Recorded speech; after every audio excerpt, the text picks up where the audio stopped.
In the town of Umwoma lived Mama Ulo, a woman admired by everyone. While other mother-in-laws quarreled with their sons' wives, she never raised her voice.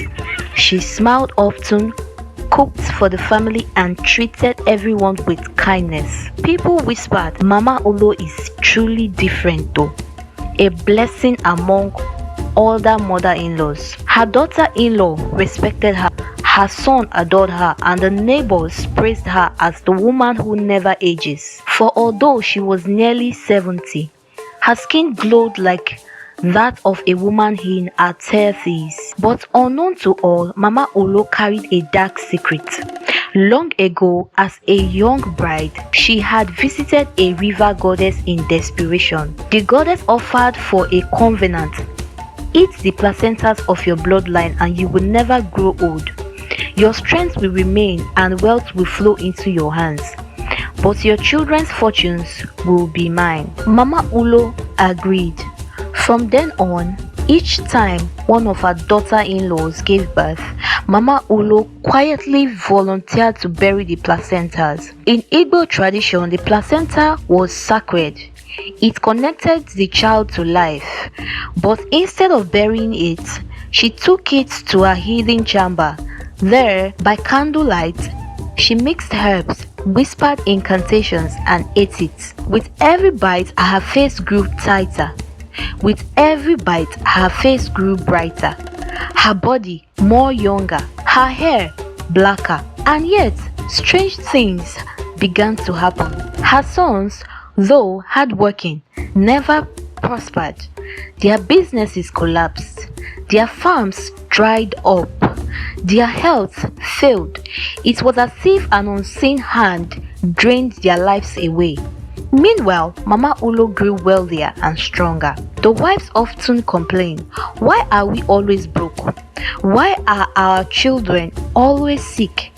But Mama Ulo only smiled gently, saying, it is the will of God. Be patient, my children. She was peaceful because she has been feeding on blood and wealth in silence. So many years passed and suspicion slowly grew. One wife noticed that Mama Ulo never allowed anyone near the placenta after childbirth. Another noticed that at night she would sneak into her hut with bundles wrapped in clothes. The youngest wife, Adora, decided to test her. One night after giving birth, Adora pretended to fall asleep while clutching her baby. She left the placenta unguarded, knowing Mama Ulo would come. At midnight, she heard the creak of the door. Through half-closed eyes, she saw Mama Ulo entering gently and quietly, whispering strange words. Mama Ulo took the placenta, unwrapped it, and, to Adora's horror, began to eat it. Her eyes glowed red, her skin shimmered like fire, and as she swallowed it, her wrinkles melted, leaving her looking 20 years younger. Adora screamed. The family rushed in, placentas in hands, and what they saw froze their hearts. Mama Ulo stood trembling.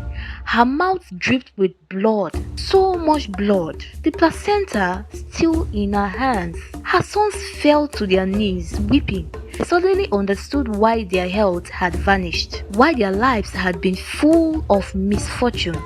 The goddess had kept her covenant. Their mother had traded their destinies for her eternal youth. The village elders gathered, and after days of debate, they cast Mama Ulo out into the evil forest to live and die with the spirits she served. From that day, the tale of Mama Ulo was told, the mother-in-law who never quarreled, because she was also full of evil, feeding on the lives of her own grandchildren, making her own children miserable, unhealthy, and poor, just because she wants to gain wealth and also look younger so that she would live so long and wouldn't. The lesson to learn from this story is simple. Not every smiling face is clean. Some people's peace is bought with blood. Beware of gifts and silence that hide too much. This is a story that brought about how humans can be so deceptive and wicked, and they can cover their face with quietness, with acts of pretense, and behaving to be at peace with you just to achieve their goals. Beware out there. That is all I have to say to you, my people. If you enjoyed this story to this moment, please do not forget to subscribe, like, and drop a comment, because I'll be dropping more stories like this every day. Bye for now.